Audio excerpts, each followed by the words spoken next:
The Quran that Muslims use today can supposedly be traced back to the Quran that was compiled by Zayd ibn Thabit during the reign of Uthman, the third of the so-called rightly guided caliphs. But we shouldn't forget that Zayd compiled the Quran twice, once during the caliphate of Abu Bakr, the first of the rightly guided caliphs, and later during the caliphate of Uthman.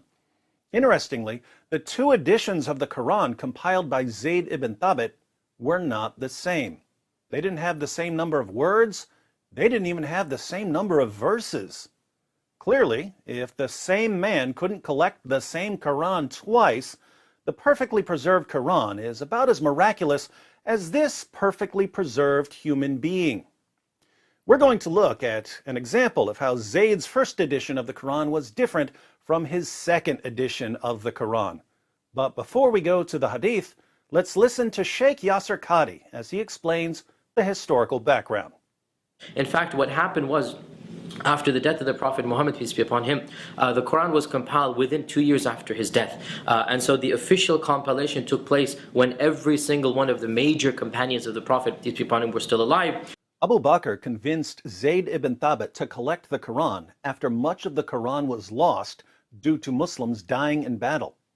But the only purpose of this Quran was to preserve the Quran in case more Muslims died in battle. But this official recension of the Quran was not made obligatory upon the entire caliphate, upon the entire Islamic nation. And people would simply copy with their own hands any copy that they had. And obviously human errors occurred. Obviously when you have 6th, 7th, 8th generation copyists, anybody at home who knows how to read and write is just copying the Quran, obviously errors are going to creep in. And there's no question that there were variances, spelling mistakes. Hats off to Dr. Qadhi for admitting that there were textual variants among the early Quran manuscripts. So you can imagine in a society that's very Bedouin in nature, very illiterate by and large, the religion is coming in, educating the people, you're going to get a lot of variations. And people began noticing this is just not right. But we have an official Quran, we have the official recension that was done by the first caliph. So the third caliph, Uthman, made a very simple decree. And he said, look, anybody who wants a copy of the Quran has to copy it directly from the master copy. Which master copy? The master copy compiled during the caliphate of Abu Bakr, or a new master copy? And to facilitate this, Uthman made a number of master copies from the original one. And he sent one master copy to every major city in the Islamic province. And this master copy was kept in the Grand Mosque of the city. Notice, a number of master copies were produced from the original master copy. Dr. Qadhi makes it sound as if these were simply copies of the first Quran Zayd produced. As usual, however, Dr. Qadhi isn't giving us the whole story. But he's already admitted that Muslims had copies of the Quran with various mistakes, so what happened to those? And from then on, anybody who wanted a Quran was free to go to the master copy and copy it directly from the original copy that was in the main mosque of the city. Therefore, when this was done, Uthman then said, anybody who has a private collection, anybody who has his own handwritten Quran that's 7th, 8th, 9th generation away, you need to dispose of it. And how is it disposed of? The way that you dispose of Qurans is you burn them. So Abu Bakr decided to have Zayd ibn Thabit put together a master copy of the Quran. There was no obligation for other Muslims to follow this copy. Muslims made their own copies of the Quran, and since Muslims were making their own copies from memory or from copying someone else's copy, differences crept into the text. Uthman saw the problem, and he decided to make some copies of the master copy so that everyone's copies would match. And naturally, Uthman ordered Muslims to hand over their error-filled personal copies in order to completely standardize the text. That's the Sheikh Yasser Qadhi version of events. As is often the case when Muslim scholars explain the history of the Quran, however, there are holes in the narrative. Let's read a few passages from Sahih al-Bukhari, and we'll start to see the problem. Sahih al-Bukhari, 4679. Narrated Zayd bin Thabit al-Ansari, who was one of those who used to write the divine revelation, Abu Bakr sent for me after the heavy casualties among the warriors of the Battle of Yamama, where a great number of Qurra, those who know the Quran by heart, were killed. Umar was present with Abu Bakr, who said, Umar has come to me and said, the people have suffered heavy casualties on the day of the Battle of Yamama, and I am afraid that there will be more casualties among the Qur'an at other battlefields whereby a large part of the Quran may be lost unless you collect it. And I am of the opinion that you should collect the Quran. Abu Bakr added, I said to Umar, how can I do something which Allah's Messenger has not done? Umar said to me, by Allah, it is really a good thing. So Umar kept on pressing, trying to persuade me to accept his proposal till Allah opened my bosom for it, and I had the same opinion as Umar. Zayd bin Thabit added, Umar was sitting with him, Abu Bakr, and was quiet. Abu Bakr said to me, you are a wise young man, and we do not suspect you of telling lies or of forgetfulness. And you used to write the divine revelation for Allah's Messenger. Therefore look for the Quran and collect it in one manuscript. Look for the Quran? I thought they all knew it. By Allah, if he, Abu Bakr, had ordered me to shift one of the mountains from its place, it would not have been harder for me than what he had ordered me concerning the collection of the Quran. I said to both of them, how dare you do a thing which the Prophet has not done? Abu Bakr said, by Allah, it is really a good thing. So I kept on arguing with him about it till Allah opened my bosom for that which he had opened the bosoms of Abu Bakr and Umar. So I started to search. He had to search? I thought they all had it memorized. I started to search for the Quranic material and to collect it from parchments, scapula, leaf stalks of date palms, and from the memories of men who knew it by heart. I found with Khuzaymah 2 verses of Surat at-Tawbah, which I had not found with anybody else, and they were, verily there has come unto you a messenger, Muhammad, from amongst yourselves, i.e. whom you know well. It grieves him that you should receive any injury or difficulty. He, Muhammad, is anxious over you to be rightly guided. Verse 9, 128. The manuscript on which the Quran was collected remained with Abu Bakr till Allah took him unto him, and then with Umar till Allah took him unto him, and finally it remained with Hafsa, Umar's daughter. Notice a few things from this passage. First, the reason Umar suggested collecting the Quran into a book was that the Muslims who had parts of the Quran memorized were dying in battle. Umar said, the people have suffered heavy casualties on the day of the Battle of Yamama, and I am afraid that there will be more casualties among the Qur'an at other battlefields whereby a large part of the Quran may be lost unless you collect it. Strange, didn't Allah promise that he would protect the Quran? This is actually a watered-down version of what happened. In reality, the only people who had certain passages of the Quran memorized died at the Battle of Yamama.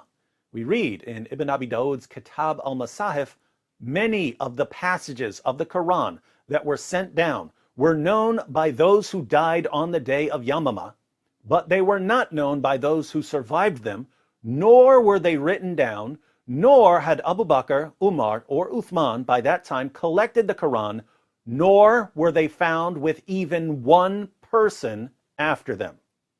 So, numerous Quran passages were lost because the only Muslims who had the passages memorized die in battle. If you're a Muslim and you're thinking to yourself, that's nonsense because hundreds of Muslims had the entire Quran memorized, congratulations. You mindlessly believed what your lying apologists told you. Your parents must be so proud of your extreme gullibility. Second, Abu Bakr and Zayd ibn Thabit thought it was a really strange idea to collect the Quran into a book. They had no concept of collecting the Quran into a book, but they decided that it's better than losing more of the Quran. Third, Zayd says that he knew it would be extremely difficult to collect the Quran. He says, by Allah, if he, Abu Bakr, had ordered me to shift one of the mountains from its place, it would not have been harder for me than what he ordered me concerning the collection of the Quran. But if Muslims today are correct, and tons of early Muslims had the Quran memorized word for word, wouldn't it be pretty easy to make a manuscript of the Quran? I'm starting to notice that what Muslims today say about the Quran is totally different from what the early Muslims said about the Quran. Fourth, collecting the Quran was a messy process. Zayd says, "So I started to search for the Quranic material and to collect it from parchments, scapula, leaf stalks of date palms, and from the memories of men who knew it by heart." Now wait a minute. Shouldn't Zayd ibn Thabit know the Quran by heart? Why would he need parchments and scapula and leaf stalks and other people? Why? Because the modern Muslim narrative is complete nonsense. Fifth, contrary to today's narrative, Zayd admits that there were parts of the Quran that he could only find with a particular Muslim. He says, "I found with Khuzaymah 2 verses of Surat at-Tawbah which I had not found with anybody else." Here again, if so many Muslims had the Quran perfectly memorized, wouldn't Zayd have been able to find these verses with lots of Muslims? Wouldn't he know the verses himself? And yet he only found them with one man. Strange. But this isn't really the point of this video. We're about to see that Zayd's original Quran is not the same as today's Quran. Sahih al-Bukhari, 4987. Narrated Anas bin Malik, Hudhaifa bin al-Yaman came to Uthman at the time when the people of Sham and the people of Iraq were waging war to conquer Armenia and Azerbaijan. Hudhaifa was afraid of the people of Sham and Iraq, differences in the recitation of the Quran. So he said to Uthman, "O chief of the believers, save this nation before they differ about the book, the Quran, as Jews and the Christians did before them." So Uthman sent a message to Hafsa saying, "Send us the manuscript of the Quran so that we may compile the Quranic materials in perfect copies and return the manuscript to you." Hafsa sent it to Uthman. She sent Zayd's original Quran to Uthman. Uthman then ordered Zayd bin Thabit, Abdullah bin az-Zubair, Sa'id bin al-As, and Abdurrahman bin Harith bin Hisham to copy the original manuscript perfectly. Uthman said to the 3 Qurayshi men, "In case you disagree with Zayd bin Thabit on any point in the Quran, then write it in the dialect of Quraysh as the Quran was revealed in their tongue." They did so, and when they had written many copies, Uthman returned the original manuscripts to Hafsa. Uthman sent to every Muslim province 1 copy of what they had copied and ordered that all the other Quranic materials, whether written in fragmentary manuscripts or whole copies, be burnt. Notice 3 things here. First, Muslims were reciting different versions of the Quran. Hudhaifa was afraid of the people of Sham and Iraq, differences in the recitation of the Quran. That's strange, since there's only one Quran perfectly preserved since the time of Muhammad. Oh wait, even Sheikh Yasser Qadi admits that Muslims were reciting different versions of the Quran with numerous errors. People would simply copy with their own hands any copy that they had. And obviously human errors occurred. Obviously when you have 6th, 7th, 8th generation copyists, anybody at home who knows how to read and write is just copying the Quran, obviously errors are going to creep in, and there's no question that there were variances, spelling mistakes. In a society that's very Bedouin in nature, very illiterate by and large, the religion is coming in, educating the people, you're going to get a lot of variations, and people began noticing this is just not right. Second, if you think these are only minor differences, read the passage. Hudhaifa says, "Save this nation before they differ about the book, the Quran, as Jews and the Christians did before them." There are major differences between Jews and Christians. Hudhaifa says that if Uthman doesn't intervene, Muslims will end up differing as much as Jews and Christians. Third, Zayd and co. aren't simply making a word-for-word copy of Zayd's earlier Quran, because Uthman admits that the team might have some disagreements. Uthman says, "In case you disagree with Zayd bin Thabit on any point in the Quran, then write it in the dialect of Quraysh as the Quran was revealed in their tongue." That's strange. I thought the Quran was revealed in 7 dialects. But Uthman says it was only revealed in 1. I'm beginning to think that Muslims today have no clue what they're talking about. It seems then that when Uthman ordered them to copy the original manuscript perfectly, he meant copy this, but try to make it perfect and not make an exact copy. If they were making exact copies, there wouldn't have been any room for disagreement. So Zayd and co. made several modified copies of Zayd's original Quran. But we know that there were even more significant differences between the original and the later copies. Sahih al-Bukhari 4988. Zayd bin Thabit added, "A verse from Surat al-Ahzab was missed by me when we copied the Quran, and I used to hear Allah's Messenger reciting it. So we searched for it." They had to search for it? I thought they all knew it by heart. "So we searched for it and found it with Khuzaymah bin Thabit al-Ansari. That verse was, 'Among the believers are men who have been true in their covenant with Allah.'" Verse 33-23. Sahih al-Bukhari 4784. Narrated Zayd bin Thabit, "When we collected the fragmentary manuscripts of the Quran into copies, I missed one of the verses of Surat al-Ahzab which I used to hear Allah's Messenger reciting. Finally, I did not find it with anybody except Khuzaymah al-Ansari, whose witness was considered by Allah's Messenger equal to the witness of 2 men. And that verse was, 'Among the believers are men who have been true to their covenant with Allah.' 33-23. Notice, this was when Zayd and co. were making the copies, so this was during the caliphate of Uthman. Now, if they were simply copying Zayd's earlier version of the Quran, why were they using what Zayd called fragmentary manuscripts? Apparently, Zayd didn't think that any of the earlier manuscripts were complete. They were all fragmentary, including his. But here's what's interesting. Even though Zayd had his original version of the Quran, and even though he had numerous other manuscripts, he noticed that something was missing from all of them. He remembered a verse that he couldn't find anywhere. He went looking for it, and he eventually found it with Khuzaymah al-Ansari, the same Muslim who was the only Muslim who remembered the last 2 verses of Surah 9.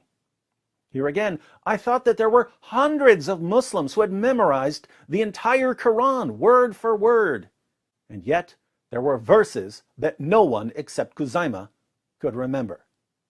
Putting all of this together, the early Muslim community didn't want to have the Quran in book form. They only reluctantly agreed to compile the Quran into a book because they recognized that human memory is a really, really bad way to preserve an entire book. If we go with the story in Kitab al-Masahif, much of the Quran was already lost. Muslims put together a physical copy because they didn't want to lose more of it. If we go with the watered down story in Bukhari, we can still see that Muslim leaders were extremely worried that they would lose parts of the Quran unless they had a physical copy. What do Muslims tell us today? They tell us that the Quran couldn't be corrupted because of the infallible tool of human memory. What do the early Muslims tell us? They tell us, don't trust human memory. Get a hard copy. Muslims today also tell us that there has never been a single difference anywhere in any manuscript of the Quran. And yet, even Muslim scholars are admitting that the first generation of Muslims were making mistakes in their manuscripts. People would simply copy with their own hands any copy that they had. And obviously human errors occurred. Obviously when you have 6th, 7th, 8th generation copyists, anybody at home who knows how to read and write is just copying the Quran, obviously errors are going to creep in, and there's no question that there were variances, spelling mistakes. How could a Muslim make a mistake in writing the Quran when he was surrounded by Muslims who had memorized it perfectly? One of life's great mysteries. The early Muslim community ended up with so many differences in their Qurans that the Caliph Uthman had to standardize the text. Again, why did Uthman decide to standardize the text? Why was there a need for standardization? Because Muslims were reciting different Qurans. How were they reciting different Qurans when there's only been one Quran perfectly preserved from the time of Muhammad? Another of life's great mysteries. And as we've seen, the standardized version didn't agree with any earlier version, not even the earlier version of Zayd ibn Thabit himself. One man put the Quran together for two different caliphs, and he couldn't come up with the same Quran twice. Everything we read about the early history of the Quran tells us that there were massive problems putting this book together. It was an extraordinarily difficult and sloppy process. What do our Muslim friends tell us? Perfect preservation, right down to the letter. It's a miracle. Just ignore everything in all of our sources. Ignore the stories about Muhammad's top Quran reciters having different numbers of chapters. Ignore the stories about entire chapters coming up missing. Ignore the stories about large passages coming up missing. Ignore the stories about verses being eaten by a sheep. Ignore the stories about burning manuscripts to cover up the differences. Ignore the tens of thousands of differences among different Qurans today. Just ignore all the actual evidence and mindlessly believe one of the most demonstrably false claims in the history of humanity, the demonstrably, indisputably false claim that the Quran has been perfectly preserved. Oh, Muslims, you have no idea how happy you made us when you decided that the centerpiece of your case for Islam would be a claim that anyone can refute if they do 5 minutes of research. Please, tell us more about your perfectly preserved book. And while you're at it, explain one more thing. Zayd's original Quran didn't include Surah 33, verse 23. He only remembered that there was a Surah 33, verse 23 years later, and he was only able to find one man who could recite it. But there were many other problems with Surah 33. According to Ubay ibn Ka'b, one of Muhammad's top reciters of the Quran, more than 200 Quran verses were lost from Surah 33 alone. The verse of stoning and the verses about breastfeeding adults were also in Surah 33. These verses are no longer in there because Aisha had the only copy and her sheep conveniently ate it. So tell me, why did Surah 33 cause so many problems for the early Muslim community when there were supposedly so many Muslims who had memorized the entire Quran? If you don't know what I'm talking about right now, be sure to watch my video, 200 plus Quran verses missing from a single chapter. We need you to explain all of these problems with Surah 33 so that we don't continue thinking that there are holes in the narrative. You don't want us thinking that there are holes in the narrative, do you?